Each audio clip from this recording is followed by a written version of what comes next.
yaitu workshop yang pertama, aksi nyata budaya positif dari seorang guru penggerak Bapak Muhammad Riza Sarjana Pendidikan Magister Pendidikan. Kepadanya kami persilakan. Terima kasih. Bismillahirrahmanirrahim. Assalamualaikum warahmatullahi wabarakatuh. Waalaikumsalam warahmatullahi wabarakatuh. Terima kasih atas diberikan waktunya kepada moderator dan teman guru semuanya. Oke, izin berdiri gitu, betul apa gitu? Oke, ini acaranya cukup santai aja. Jadi sangatnya saya ingin berbagi pengalaman saya di CKP Angkatan 9 yang modul 1 ini memang untuk aksi nyata mengangkat tema tentang budaya positif. Mungkin Bapak dan Ibu guru sudah tahu lah apa yang budaya positif, sudah tahu gitu.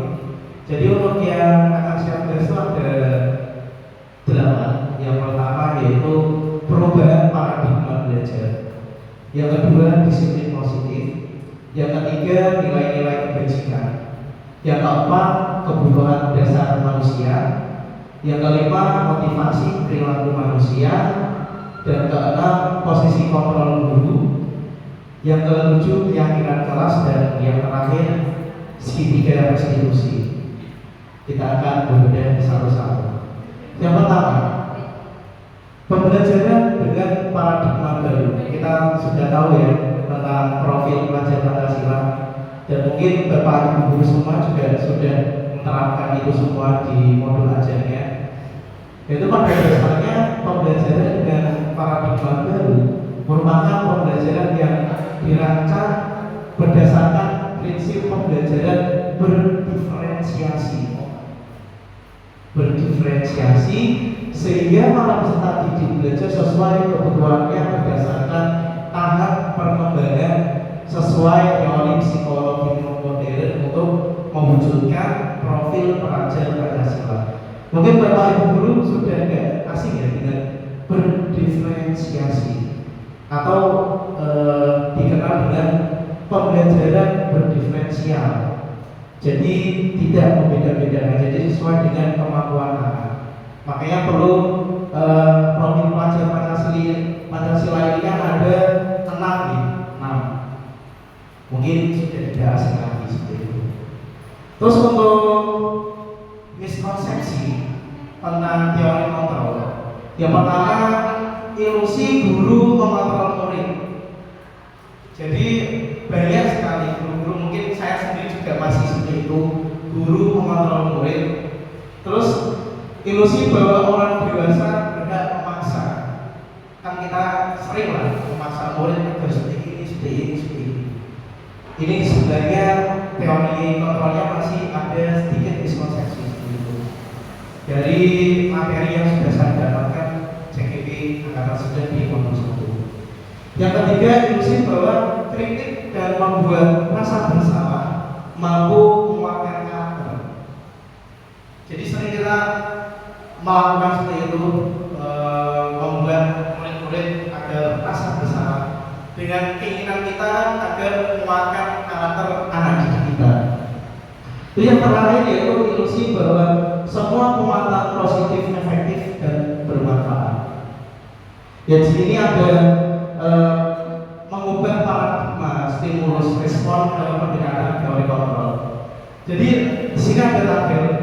Jadi antara stimulus respon terus teori kontrol. Yang pertama untuk stimulus respon yaitu realitas kebutuhannya kita sama. Jadi kalau teori kontrol realitas kebutuhannya kita berbeda. Terus untuk respon semua orang melihat hal yang sama.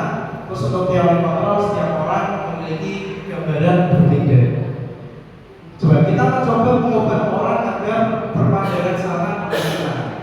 Tapi kalau kontrol itu kita berusaha memahami pandangan orang lain tentang dunia. Tapi sering kita cobai, kita bisa katanya guru agar sesuai atau disamakan pandangannya. Padahal itu agak sedikit kurang benar. Seharusnya kita juga harus coba menerima murid itu, pandangannya bagaimana.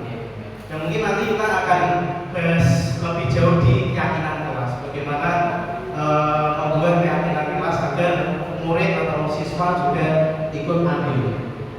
Terus perilaku buruk dilihat sebagai suatu kesalahan. Jadi kalau teori kontrol, semua perilaku memiliki tujuan. Jadi kita tanyakan dulu tujuannya apa. Contoh kayak tadi anak saya bolos kemarin di kelas ini dia. Jadi saya tanyakan tujuannya apa bolos? Gabut Pak. Nah ini kan ada apa kata-kata gabut seperti ini kan? Berarti kan kita harus kita dalami lagi. Kenapa kok siswa seperti itu kan lagi kelas ini? Sedikit share saja. Terus yang selanjutnya, orang lain bisa mengontrol saya, tapi hanya Anda yang bisa mengontrol diri Anda.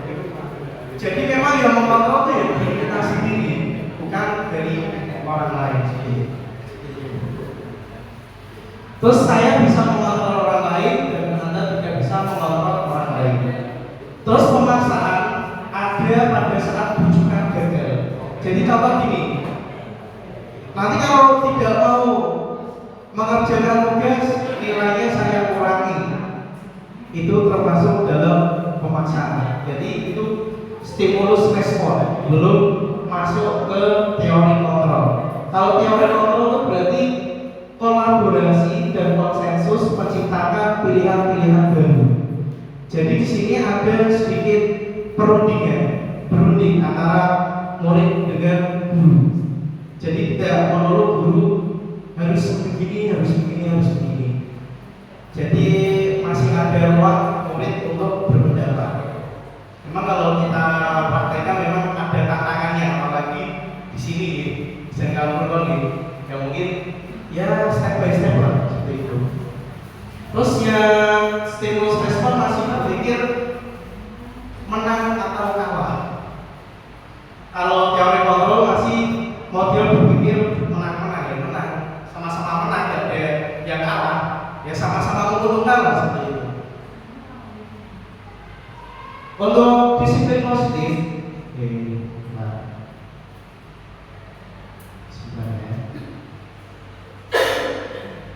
nah disiplin positif ini dari kata disiplina yang artinya belajar. Jadi disiplin itu sebenarnya belajar artinya. Itu disiplin mengacu pada disiplin diri terhadap apa yang dilakukannya berdasarkan nilai-nilai yang diyakini. Jadi disiplin itu belajar apa yang diyakini dia. Jadi kalau siswa meyakini bahwasanya datang terlambat itu merugikan, jadi sudah masuk disiplin. Akan tetapi kalau dia tidak meyakini, itu berarti bukan disiplin. Seperti itu. Terus disiplin positif merupakan salah satu cara penerapan disiplin yang bertujuan untuk menumbuhkan kesadaran serta memberdayakan peserta didik tanpa imbalan penghargaan atau reward, ancaman atau hukuman. Ini agak berat ya. Soalnya kan tahu sendiri bahwasanya kita pasti memberikan reward, kalau nggak reward ya hukuman, kalau nggak hukuman ya ancaman. Ini padahal belum masuk ke disiplin positif, belum masuk ke disiplin positif. Kalau masih menggunakan penghargaan, ancaman atau hukuman. Kalau kita lihat dari reward ini sebenarnya memiliki dampak buruk. Dampak buruknya apa kira-kira, Bapak Ibu? Nah, salah satunya itu mengharapkan.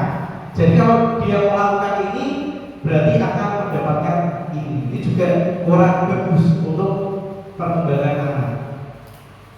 Seperti itu. Dan sebagai pendidik, tujuan kita adalah menciptakan peserta didik yang memiliki disiplin diri, sehingga mereka berperilaku mengacu kepada nilai-nilai kebajikan universal dan memiliki motivasi intrinsik. Intrinsik itu berarti dari dalam perubahan perilaku ke arah yang lebih baik lagi. Ini teorinya seperti ini. Jadi saya menyampaikan teori semoga jadi manfaat. Jadi sini saya bukan menggurui ya, hanya just sharing saja. Jadi materi yang saya dapatkan saat CGP selama 2 bulan ini di sana memberikan tugas untuk untuk share ke teman-teman guru yang lain seperti itu. Oke, selanjutnya nilai-nilai kebajikan. Mungkin Bapak Ibu guru sudah nggak asing dengan nilai-nilai kebajikan. Nilai-nilai kebajikan kira-kira apa, Pak Udi? Mungkin nilai-nilai kebajikan menurut Pak Udi sebelum masuk ini.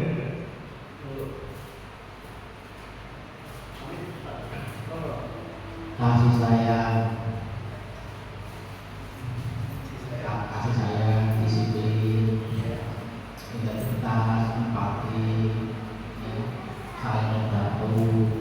Intinya tidak perlu menjadi sendiri, tetapi juga memberikan orang lain, kelompok maupun semua. Itu dari kebajikan.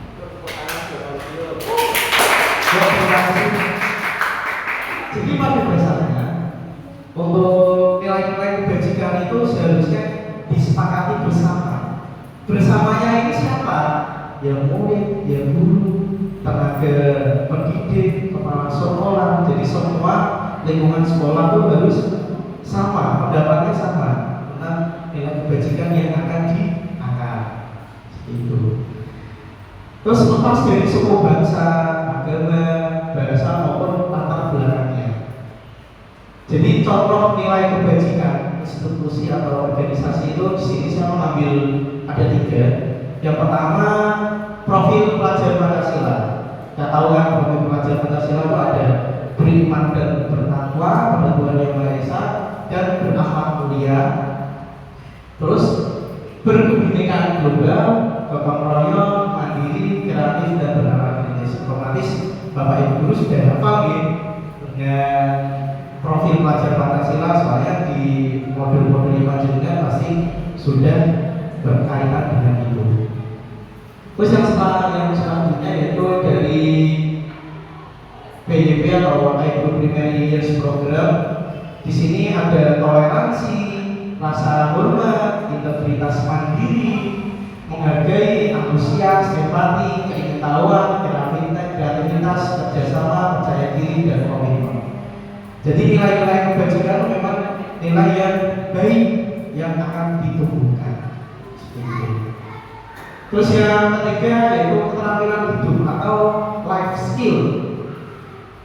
Life skill itu memang sangat penting, apalagi di SMK, apalagi di dunia kerja. Ini sangat penting.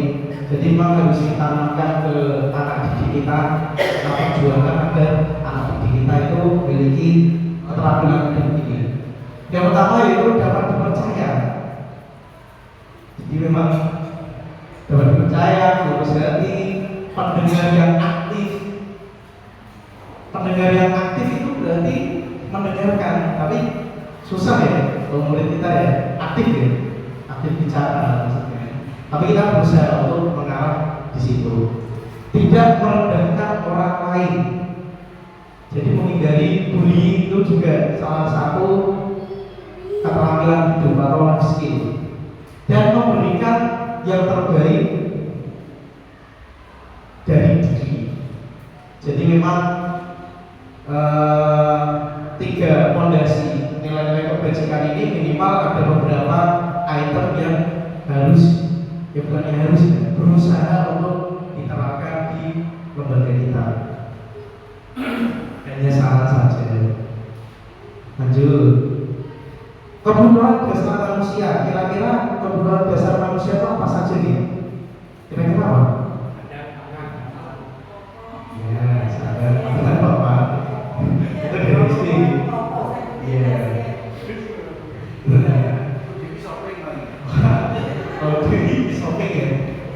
Jadi kebutuhan dasar manusia adalah segala sesuatu yang kita lakukan untuk mendapatkan apa yang kita inginkan.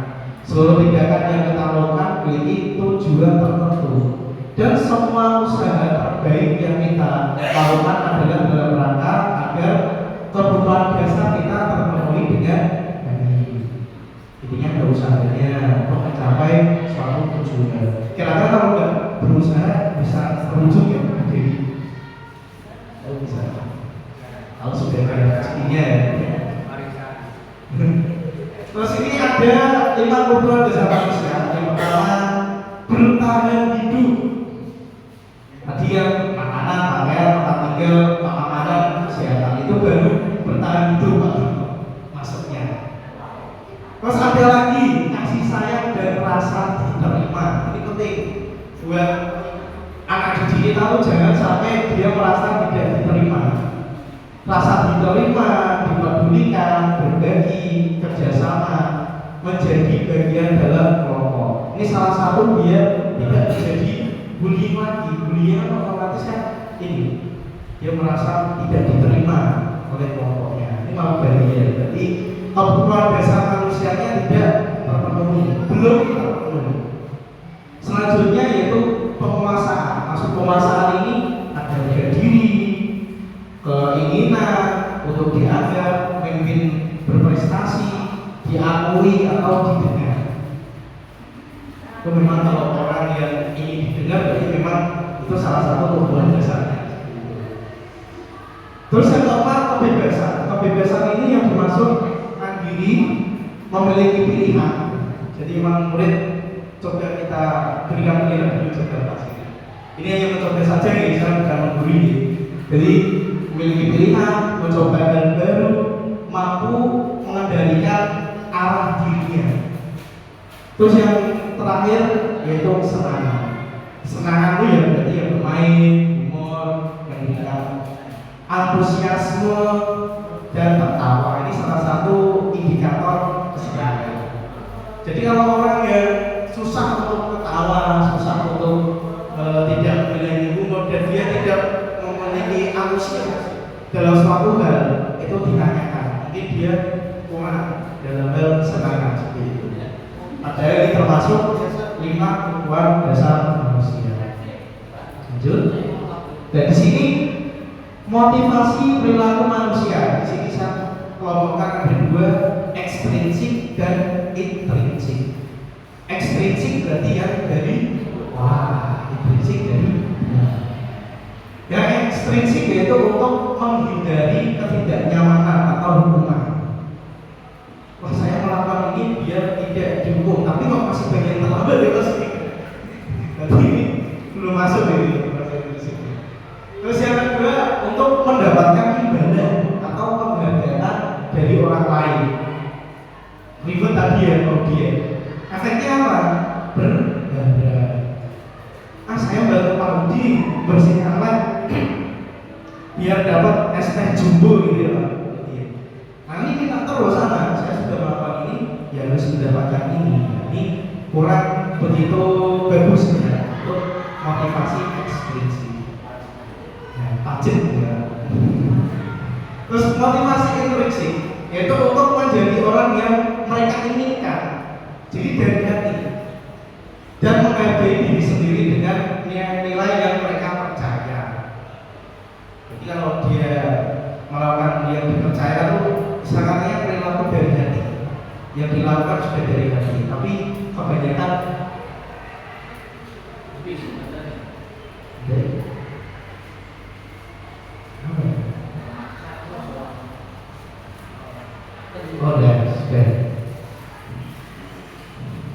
Jadi memang kalau dilakukan dari hati itu lebih enak. Mungkin kalau nikahnya dari hati apa pasangan kalau dari hati lebih enak. Jadi memang dari 2 motivasi ini memang yang lebih disarankan itu motivasi intrinsik, bukan ekstrinsik. Memang masih banyak, memang kadang-kadang kita menggunakan motivasi ekstrinsik agar siswa itu mau untuk berjalan yang sesuai yang kita inginkan. Tapi pada dasarnya motivasi intrinsik ini yang paling penting sebenarnya. Lanjut.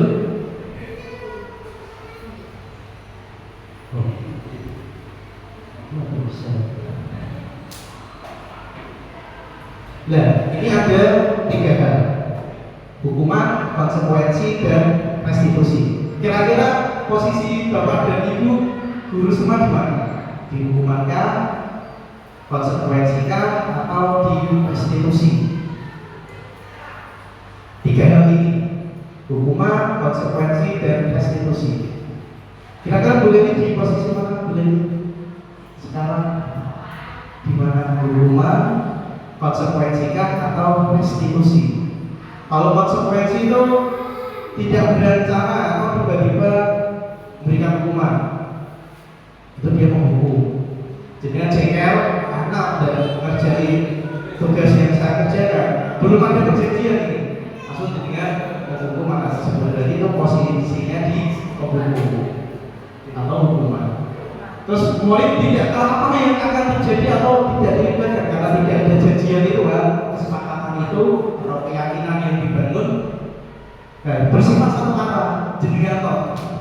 Murid tidak memiliki hak untuk bicara. Terus berapa hukuman fisik? Contoh lari, tidak ada pasal ini. Jadi boleh di mana posisinya kira-kira? Di hukuman di Pak Udi, di hukuman atau konsekuensi? Masih di Ada konsekuensi ya, ada kesepakatan seperti ini. Jadi memang untuk yang disarankan itu memang lebih bagusnya konsekuensi, yaitu direncanakan, sepakati sesuai dengan peraturan, atau bisa dikatakan keyakinan kelas atau keyakinan sekolah.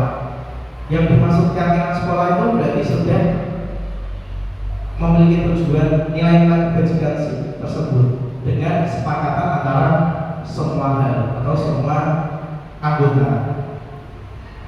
Murid tetap dibuat tidak nyaman, terus sikap guru selalu monitor murid. Tapi ada yang lebih bagus lagi daripada konsekuensi, yaitu restitusi. Restitusi itu proses menciptakan kondisi bagi murid untuk memperbaiki kesalahan. Jadi modelnya murid belajar berdialog. Jadi nanti akan saya bahas dialognya mengajar. Terus yang kedua proses kolaboratif yang mengajarkan murid untuk mencari solusinya sendiri. Apalagi SMK harusnya sudah bernalar kritis atau berpikir. Seharusnya harus bisa mencari solusinya sendiri. Lanjut. Nah ini ada 5 posisi kontrol guru. Kira-kira gimana posisi Bapak Ibu guru semua? Menghukumkan, membuat merasa bersalah, memantau, teman, atau menjadi manajer. Penghukum tuh yang suka menghukum, karena salah sedikit dukung. Jadi suka memberikan hukuman. Terus kalau membuat merasa bersalah tuh, aku kok begini toh, nah, saya membuat anak itu merasa bersalah. Kalau teman saya pilih dekat, teman. Pemantau tuh yang memantau. Jadi misalnya gini, contohnya Bu Leni, Pak Simin ada yang di kantin, nah itu Leni itu posisinya pemantau, memantau anak-anak. Kan seperti itu loh. Jadi posisinya Bu Leni sebagai pemantau. Itu. Kalau manajer itu yang memanajer, jadi dia bisa mengatur semuanya. Seperti itu. Lanjut. Nah ini contoh penerapan 5 posisi kontrol guru.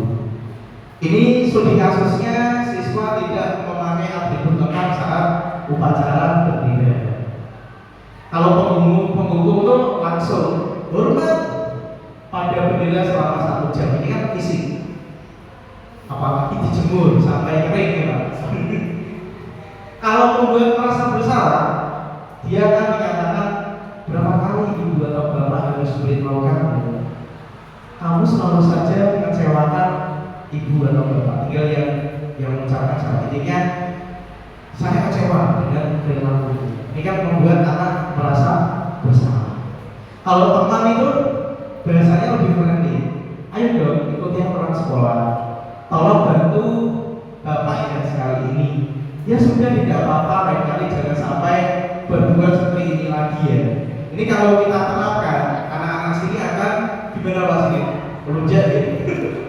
Akan melunjak ya? Jadi harus benar-benar mencari posisi. Kalau pemantau itu, kamu sudah melanggar peraturan sekolah, kamu tahu konsekuensinya. Setelah upacara kamu beli atributnya ke koperasi dan jangan diulangi lagi. Kalau manajer beda. Apa kamu tahu kesalahanmu? Ditanyakan dulu.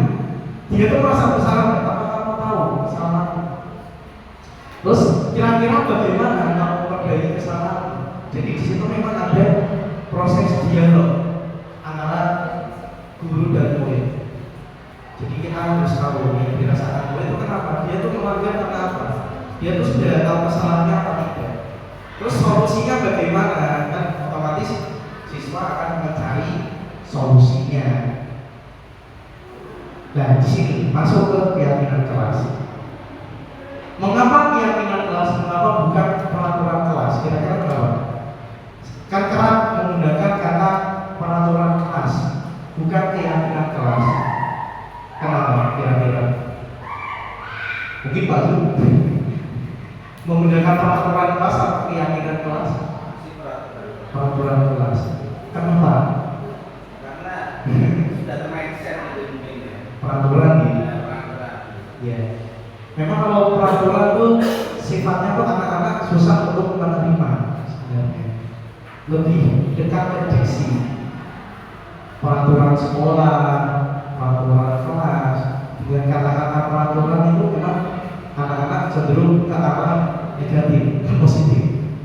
Dan kalau keyakinan kelas, berarti keyakinan tuh yang dia yakini itu sudah ada katanya tuh perjanjiannya lah. Keyakinan kelas yang kita yakini bersama.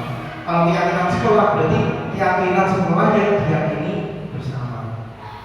Jadi kalau seandainya melanggar keyakinan kelas, berarti dia harus tahu. Oh, berarti kamu tidak sesuai dengan keyakinan yang kita buat. Nah ini pembentukan keyakinan kelas itu ada beberapa. Yang pertama bersifat abstrak berupa pernyataan universal. Universal berarti luas, pernyataannya luas. Terus dibuat dalam pernyataan positif. Pernyataan positif contohnya apa? Kalau negatif itu tidak terlambat berangkat sekolah, itu negatif. Kalau positif berarti berangkat tepat itu positif. Coba kita dari kata-kata negatif dirubah menjadi positif. Maksudnya seperti itu. Sedikit saja agar mudah diingat. Jadi simpel, jangan terlalu panjang. Simpel saja biar siswa itu mudah untuk mengingat. Terus sesuai dengan kondisi kelas dan sekolah sehingga mudah diterapkan. Jadi yang simpel aja, jangan terlalu ribet misalnya.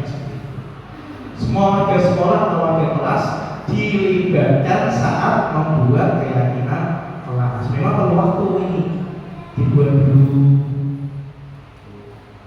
Ini kayaknya udah atau semua SBG sebentar ya. Mau SBG? SBG bisa berdiri Bapak Ibu dulu semua. SBG sebentar. Ayo. Ayo SBG sebentar yuk. Ya. Kamu sini. Mungkin ini yang punya anak kecil pasti tahu lagu ini.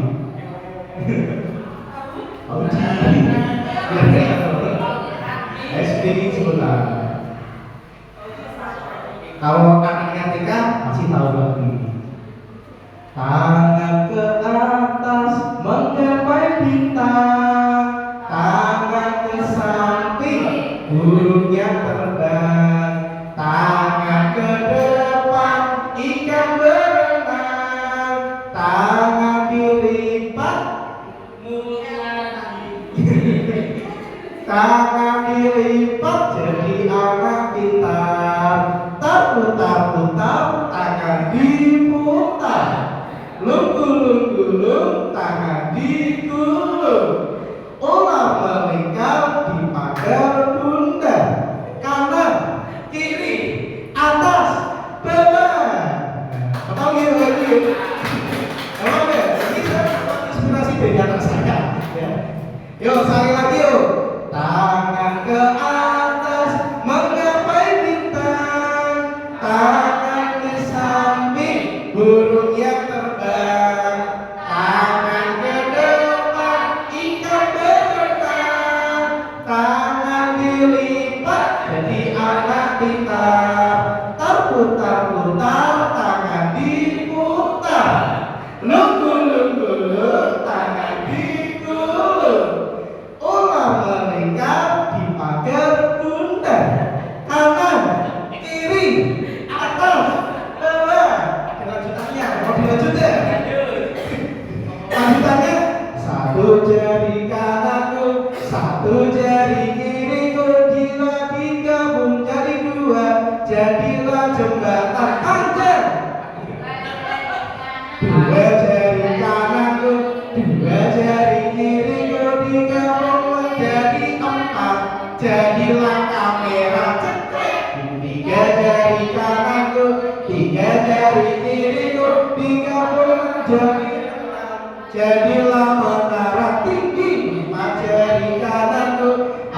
dari diriku digabung menjadi telinga lima jari tanganku, lima jari diriku digabung menjadi 10. Terus siap untuk berdoa.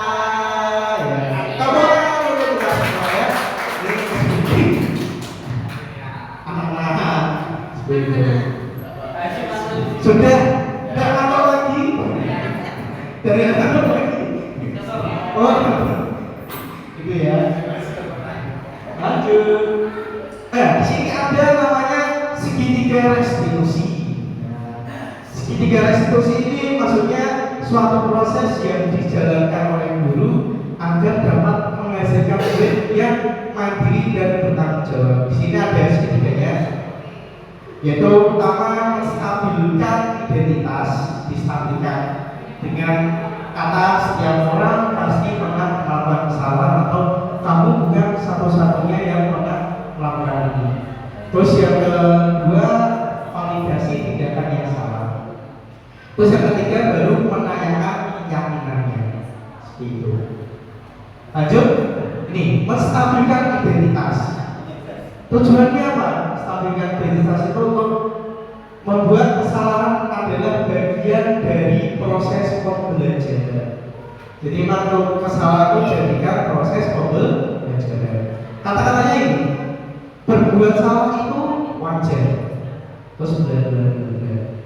Terus tidak ada manusia yang sempurna. Ini bisa katanya tuh untuk menstabilkan murid tersebut. Jadi biasanya kalau membuat kesalahan kan otomatis dia pernah ada yang tidak mengaku dan lain-lain. Kita stabilkan dulu. Kalau sudah distabilkan baru dibuat validasi. Kita tanyakan tindakannya itu salah dan jadi setiap perilaku berupaya memenuhi kebutuhan tertentu. Contohnya kamu pasti punya alasan mengapa melakukan hal itu. Jadi memang perlu kita tanyakan motifnya apa. Kalau diinvestigasi gitu ya masih motifnya apa, itu sebenarnya sudah masuk di validasi tindakan yang salah. Jadi padahal kamu bisa melakukan yang lebih buruk dari ini ya, atau kamu patut bangga karena telah melindungi sesuatu yang penting buatmu. Mungkin kalau dia memiliki keyakinan kuat, terus kamu melakukannya karena mempertahankan sesuatu yang penting bagimu. Jadi kayak membela seperti itu. Dia meyakini bahwa untuk melindungi yang penting. Ya ini menanyakan keyakinan. Ya memang perlu, namanya keyakinan kelas itu memang perlu untuk menjalankan segitiga restitusi ini. Jadi memang perlu dibuatnya keyakinan kelas, keyakinan sekolah. Ya membuatnya tuh bagaimana ya? Harus ada komunikasi antara murid, guru dan semua lembaga. Tapi ya itu mungkin perlukan waktu yang panjang gitu teman-teman. Lagi secara teori kita nggak cuma. Jadi saya menyampaikan Bisa teori. bisa sambung, tapi dari bimbingan dan bimbingan. Nah, ini kembali lagi. Jadi memang sebenarnya teorinya sudah bagus, tetapi untuk pelaksanaan ada hal-hal yang perlu dipertimbangkan. Terus nilai-nilai apa yang telah disepakati bersama, kita tanyakan keyakinan itu. Terus seperti apa gambaran sebuah kelas yang ideal menurut kamu tuh bagaimana dong? Bapak Ibu guru sudah pernah menanyakan belum gambaran kelas ideal untuk murid? Kira-kira apa ya? Kelas ideal. Kalau kelas ideal menurut Pak Budi bagaimana? Kelas ideal saya dalam kolaborasi antar guru murid untuk mencapai suatu tujuan bersama. Intinya sama nih, satu visi satu misi, tujuannya sama, berkolaborasi. Terus kalau Budi bagaimana? Kelas ideal menurut Budi? Kelas ideal kalau menurut saya ya apa yang sudah direncanakan oleh guru sebelum mengajar itu bisa diikuti oleh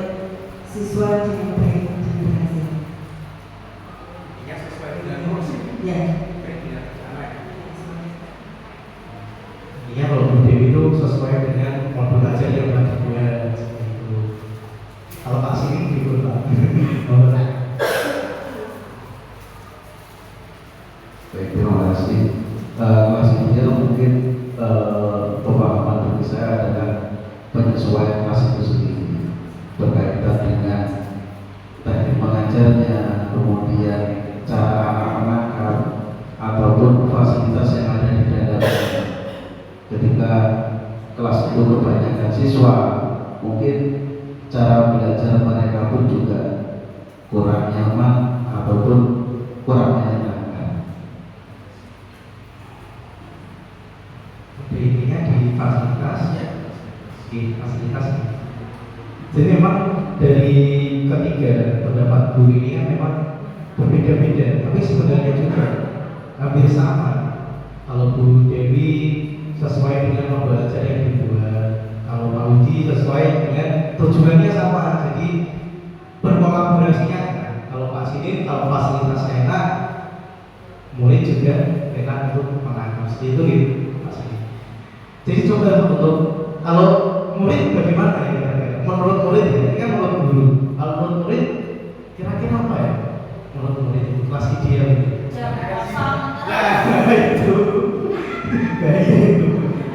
Makanya perlu posisi kita sebagai manajer untuk memanajemen. Jadi 5 posisi kontrol ini yang disarankan memang posisi sebagai manajer. Kalau teman kan nanti endingnya disebarkan sama murid kan seperti itu. Kalau manajer kan kita bisa manajemen murid mengarahkan lebih ke positif. Yang dimaksud kelas ideal itu yang memiliki nilai-nilai kebajikan universal. Maksudnya seperti itu. Kalau jam kosong dari dulu, saya juga gitu dulu. Tapi kan harus dirubah paradigmanya. Jadi pita-pitanya kita untuk mengarahkan ke kebajikan universal. Maksudnya seperti itu. Terus kamu ingin menjadi orang yang seperti apa? Mungkin kalau pas ini karena mempertanyakan ini ke murid gitu. Kira-kira responnya murid dari Bapak? Saya belum sampai di sini. Monggo Pak sini. Jadi setiap anak punya kepribadian masing-masing dalam hal ini. Ada yang ketika ditanya mereka lebih wajah terdiam. Nah, ini yang sulit untuk kita pahami atau sulit kita lihat karakter seorang anak ketika melihat anak yang banyak diam, ditanya menang, ujung-ujung pun nangis, dan buru motor dan sebagainya. Itu banyak saya tidak mengatakan anak kita semua, tapi di sekitar kita banyak. Nah, kemudian ada yang mudah berkomunikasi, senang ngomong, tapi dia tidak mau berubah. Nah, senang dengan karakter dia. Ya, salah satunya mungkin bolos ataupun istilahnya pengen dipandang orang lain, dipandang teman-temannya bahwa dia itu istimewa. Kalau dalam bahasa caper cara perhatian dengan teman-temannya seperti itu. Terima kasih Pak Sini. Saya sedikit berbagi sedikit saja. Kayak tadi saya coba menerapkan segitiga restitusi kepada anak didik saya yang kemarin di dunia laporan itu Pak. Saya katakan. Memang agak susah diterapkan bila anak didik kita tuh menanggapinya kurang terbuka. Iya, itu yang susah.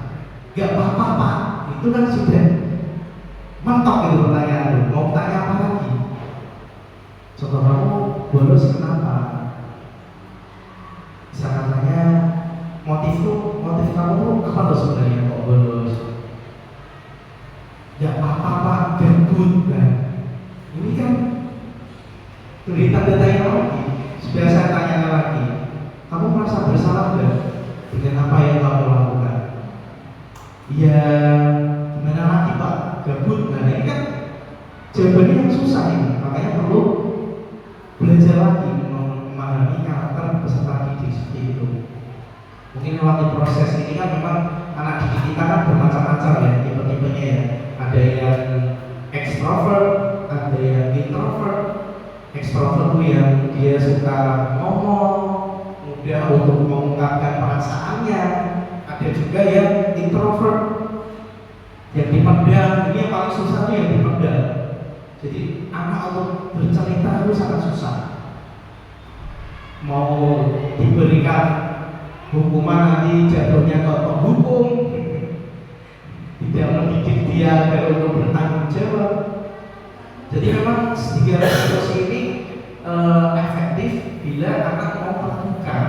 Dan bagaimana biar si guru itu atau pendidik itu agar peserta didik itu ingin membuka unek-unek yang dia alami.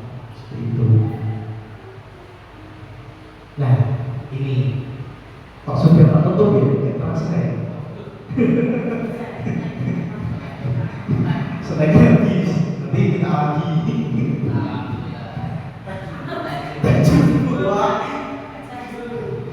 Ini karena tugas Pak. Aduh. Kalau sumber yang kemarin naiknya itu apa namanya kemarin mobilnya expander. Kalau saya Mario Pak, beda. Expander sama Mario beda. Oh iya. Yang kemarin kan expander sama kepala. Kalau ini kan Mario. Oh, kepala bang Jambi. Wow, penutupnya ya, dalam penerapan program disiplin positif, hendaknya guru memiliki standar kepribadian profesional dan sosial yang baik, di mana guru mampu merefleksi dirinya dalam posisi kontrol saat ini. Bagaimana perjalanan dirinya sebagai among, lagi manajer, dan guru tuh ditempatnya ke manajer. Di 5 posisi kontrol itu ya, dari materi yang saya dapatkan tuh dari 5 posisi kontrol itu memang yang paling tepat tuh di manajer. Teorinya seperti itu, teorinya. Yang menuntut murid-muridnya menjadi insan yang mandiri, merdeka dan bertanggung jawab. Ini dari standar nasional pendidikan. Ini ada rumahnya jauh Pak Ali. Ada. Oh praktek. Oh iya, monggo. Kira-kira guru yang paling senang sih itu Pak Said. Oke, monggo. Oke. Terima kasih untuk kesempatan yang diberikan. Jadi itu kemarin itu saya ngobrol dengan siapa ya, saya lupa. Jadi saya begini, banyak kita manggil narasumber itu dari sekolah-sekolah negeri, sekolah-sekolah besar, yang dimana itu anaknya itu sudah tatanannya sudah bagus. Jadi ketika mau guru pakai model pembelajaran seperti apa, itu jalan. Nah, di sini kebetulan teman kita ada satu yang masuk di sini. Jadi harapannya nanti, jadi saya itu bisa tahu itu loh, dengan guru yang sama, dengan anak yang sama. Kalau sama Bu Papa sudah saya udah bisa. Misalnya Bu Papa suruh ngajar di sini seminggu, belum tentu dengan metode yang dipakai Bu Papa ngajar di SMK sana. Tetapi kalau Pak Riza di sini kan anak yang diajar sama seperti kita ngajar. Ingin tahu dengan pelatihan yang sudah diterima Pak Riza, bagaimana menangani? Kenapa? Karena ambil contoh saja tadi, saya itu sudah siapkan skenario sama Mbak Soma. Bukannya ngajarin sebelum sholat kelas itu seperti ini. Kita rancang nanti si A jadi apa, si B jadi apa. Tidak jalan. Kenapa? Bu, kan aku sesok bos. Aku karyawan beda. Aku sesok beda. Aku sesok tidak jalan. Ketika mau masuk materi mereka tidak bawa buku sama sekali, nggak bawa pulpen. Intinya disuruh didorong orang iso malah belajar, dijak laku bareng yo orang iso. Jadi bagaimana solusinya? Misalkan pakai tadi di depan kita pakai apa hukuman dan sebagainya, kelihatannya mereka juga sudah kebal. Jadi dan saya pun kelihatannya juga sudah capek untuk melaksanakan seperti itu. Jadi tadi ada 3, satu hukuman, kemudian konsekuensi, dan yang ketiga adalah restitusi. Nah, bisa berikan contoh Pak? Mungkin Pak Reza dari pelatihannya sudah ada, dengan sudah menerapkan dengan anak didik, dengan kebetulan dengan wali kelas, mungkin bisa dicontoh dengan wali kelas yang lain yang awalnya seperti apa menjadi seperti apa. Gitu Cik, terima kasih banyak. Assalamualaikum warahmatullahi wabarakatuh. Waalaikumsalam. Ya tepuk tangan dulu Mbak. Ini pertanyaannya cukup luar biasa ya. Bisa memiliki rasa memiliki tanggung jawab seperti itu. Ya terima kasih Bu. Jadi memang untuk ini kan tadi memang tantangan di SMA Purba itu lumayan, bukan hanya lumayan, luar biasa. Saya mengalami sendiri dari 6 kelas ya, 12 TKJ, 12 TKR, 11 TO, 11 TJKT, 10 TJKT, 10 TO. Alhamdulillah saya mengajar semua. Dan memang ini memiliki keunikan semua. Jadi dari 3 ini kan ada namanya hukuman, konsekuensi, dan restitusi. Kalau hukuman memang saya sarankan karena 12 TO itu sudah kebal ya. Mau buat restitusi memang harus ada keyakinan kelas dulu. Memang perlu ada namanya keyakinan kelas yang disepakati bersama.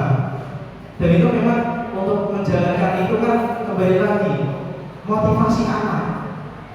Sebenarnya itu muaranya semua itu ada di motivasi. Nah, yang kebanyakan antara motivasi ekstrinsik dengan intrinsik. Intrinsik kita tuh lemah. Kesadaran diri anak itu lemah. Ini yang paling bahaya sebenarnya. Padahal kalau kita lihat motivasi intrinsik itu yang paling penting dari semua kegiatan, itu kegiatan pembelajaran, kegiatan apapun itu. Motivasi intrinsik itu yang paling penting. Kalau ekstrinsik malah bisa jatuhnya ke negatif malah. Kalau ekstrinsik ya, kayak kemarin saya lihat. Malah yang paling penting itu intrinsik. Nah ini masih perlu belajar lagi bagaimana untuk menumbuhkan motivasi intrinsik ke murid-murid. Dan bahaya lagi karena guru itu suatu percontohan, ada murid melihat guru ini dia susah sebenarnya. Jadi untuk memperbaiki ini semua ya memang bukan hanya di muridnya saja, tapi ya di semua faktor, segala faktor.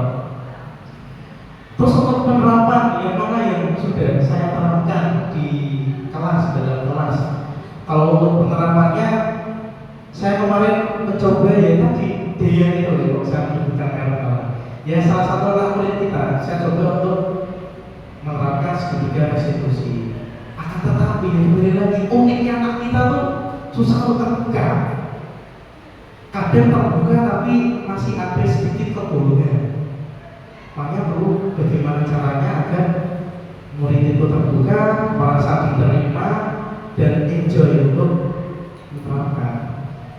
Dan untuk 11 TO itu malah 12 TO kalau saya tanyakan, dia itu malah lebih enjoy dengan wali kelas yang dulu. Tahu lah, tapi jangan saya sebutkan. Saya tanyakan, kamu enjoy kenapa? Karena saya merasa diterima Pak. Diterima bagaimana ya? Saya merasa diterima sama beliau. Kalau diajak ngobrol juga enak. Makanya, nah ini tanggapan yang murid dulu, bukan saya. Maksudnya saya kan mencoba untuk menerapkan kan, saya tanyakan. Maksudnya saya dari informasi, saya dulu. Ini saya hanya skip share ya, yang saya terapkan ya. Jadi sebenarnya muaranya di kenyamanan. Kalau anak sudah nyaman, jadi mau dimasukkan apapun bisa. Tapi kalau saya lihat, meskipun muridnya bilang dia nyaman, akan tetapi saat selama setahun ini dengan beliau juga tidak ada pertumbuhan yang signifikan. Dan kembali lagi memang dari motivasi siswanya yang rendah. Jadi memang kalau sering kita antara adab dan ilmu itu lebih utama mana? Adab. Jadi motivasi juga masuk di situ. Adab. Makanya perlu penanganan tentang pendidikan karakter. Yang dicatat-catatkan sekarang kan pendidikan karakter terus itu ya Bang Dian. Tapi proses pendidikan karakter ini yang sangat luar biasa. Kita masih dituntut dengan administrasi yang begitu banyaknya, terus masih dituntut mengurusi anak yang luar biasa, dan masih punya tanggung jawab untuk menyampaikan materi. Seperti itu. Ya, memang ini pertanyaan Bu Isla sekaligus memberikan tanggung jawab ke saya karena saya salah satu yang ikut CGB. Ya mungkin nanti untuk pembelajaran ini di modul 2 ada namanya tentang pembelajaran berdiferensial. Ini saya masih berjajakan. Mungkin nanti kalau sudah dapat teorinya coba saya untuk menerapkan di kelas. Jadi memang di tahun 2023 atau akhir-akhir ini kan sering kita mendengarkan tentang pembelajaran berdiferensial. Jadi memang berdiferensi artinya different, tidak membeda-bedakan. Jadi siswa itu bakat minatnya bisa saja. Memang dengan instrumen yang cukup rumit, kita harus membuat instrumen diagnostik. Diagnostik itu kira-kira buat apa ya, Bapak Ibu Guru? Instrumen diagnostik. Kenapa? Ya, mendiagnosa kira-kira tuh siswa ini apa ya bakatnya, minatnya. Atau kalau sebelum kita mulai pembelajaran kita berikan diagnostik dulu, kira-kira siswa itu belum apa. Jadi ini mempelajari sampai di mana kemampuan siswa tersebut, seperti itu.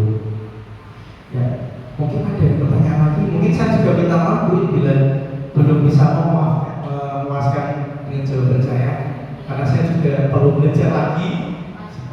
Ya, proses belajar kita semoga saja bisa belajar bareng, karena satu instansi dan satu lembaga, bolehlah kita saling share, saling berbagi. Sini juga saya tujuannya seperti itu, sedikit berbagi materi yang saya dapatkan di CGB seperti itu. Mungkin ada pertanyaan lagi? Ini ada yang ditanyakan? Sudah? Kalau sudah?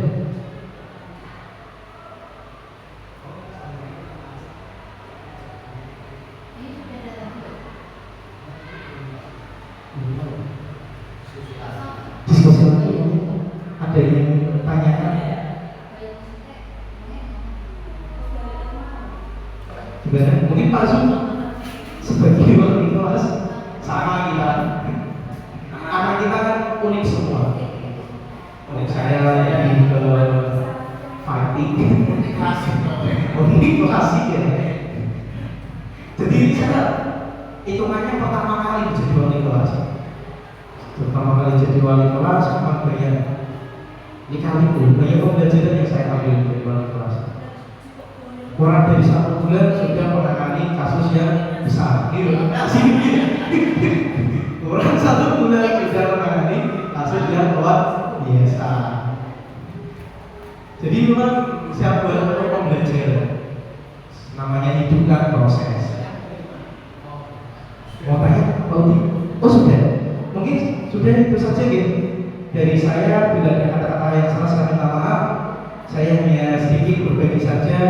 Semoga bermanfaat. Assalamualaikum